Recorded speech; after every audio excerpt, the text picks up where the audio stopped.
In today's video, I'm going to teach you how to add WhatsApp button to Squarespace. We'll walk through this step by step, so even if you're new to Squarespace or website editing, you'll be able to follow along easily. By the end, you'll have a clickable WhatsApp button on your site that visitors can use to contact you directly. First, log into your Squarespace account as you normally would.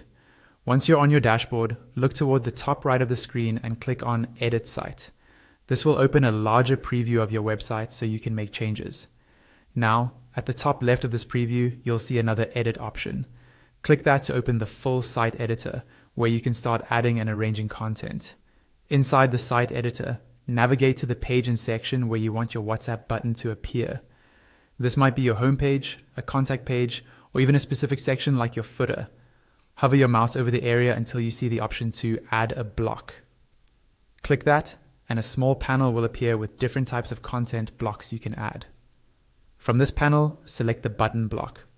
Once the button block appears on your page, you can drag it around to reposition it until it feels right in your layout. If you want to adjust its size, click to select the button and then use the size handles on the corners to make it bigger or smaller, depending on how prominent you want it to be. With the button selected, you'll see a floating toolbar near it. Click the pencil icon to edit the button settings. A panel will open where you can change the button text. Type something like "chat on WhatsApp," "message us on WhatsApp," or any similar call to action that fits your brand voice. When you're happy with the text, click somewhere else on the page to close that panel. Next, click on the button again to bring back the floating toolbar, and this time choose the link icon. A small panel will appear where you can add the link that the button should open.